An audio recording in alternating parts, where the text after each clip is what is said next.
नमस्कार साथियों, जय श्री राम। जो मनुष्य जन्मा है उसकी मृत्यु निश्चित है, क्योंकि जिसने जन्म लिया है उसका जाना भी निश्चित है। ऐसा ही एक वाक्य जो है विश्व विजेता अलेक्जेंडर सिकंदर महान के बारे में है। जब सिकंदर महान की मृत्यु निकट आई तो उन्होंने अपने सारे परिजनों, रिश्तेदारों, सेनापतियों, सेना नायकों और अपनी नगर की जनता को बुलाया और उन्होंने कहा कि मेरी मृत्यु के बाद ये 3 चीज़ें ज़रूर ध्यान रखना। अगर मैं मर जाता हूँ तो ये 3 काम तुम्हें ज़रूर करना है। उन्होंने पहला काम ये बताया कि जब मेरी मृत्यु हो जाए और मेरी अंतिम यात्रा, मेरी अर्थी, मेरी शव यात्रा निकाली जाए तो ये जितने वे डॉक्टर, नीम, हकीम मेरे राज्य में रहने वाले हैं जिन्होंने मेरा इलाज किया है, ये मेरी अर्थी को कंधा दे।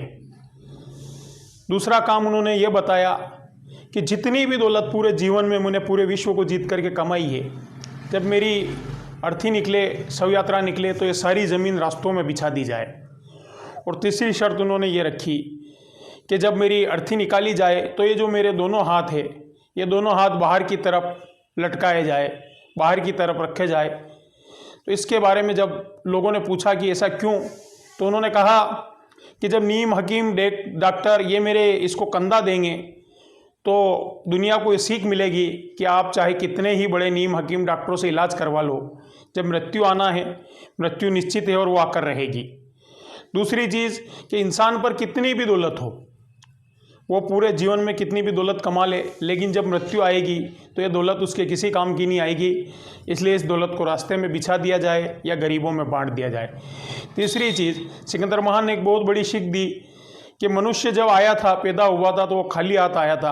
वो पूरे जीवन में कितने भी मेहनत कर ले, कितना भी कमा ले, कितना भी परिश्रम कर ले, लेकिन जब वो इस दुनिया से विदा होगा, जब वो यहाँ से जाएगा तो ये दौलत, धन, परिवार, पैसा, यश, वैभव कुछ भी साथ नहीं जाएगा। उसको खाली हाथ आना है और खाली हाथ ही जाना है। तो सिकंदर महान की ये जो बातें हैं कहीं न कहीं हमें प्रेरणा देती है।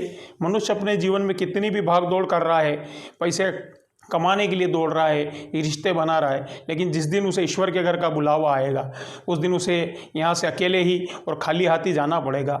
इसलिए हमें सिकंदर महान की इन बातों को ध्यान में रखते हुए अपने जीवन को सामाजिक जीवन बनाते हुए पूरे मनोभाव से, पूरे इससे समाज की सेवा में जुट जाना चाहिए। हाँ, पैसा आदमी की ज़रूरत है, लेकिन कबीर ने कहा है कि साईं बस इतना दीजिए जामे कुटुंब समाए, मैं भी भूखा न रहूं, अतिथि भी भूखा न जाए। और ईश्वर जो है सबके लिए इतनी व्यवस्था ज़रूर करता है, क्योंकि आदमी भूखा उठता ज़रूर है लेकिन भूखा इस पृथ्वी पर कोई नहीं सोता है।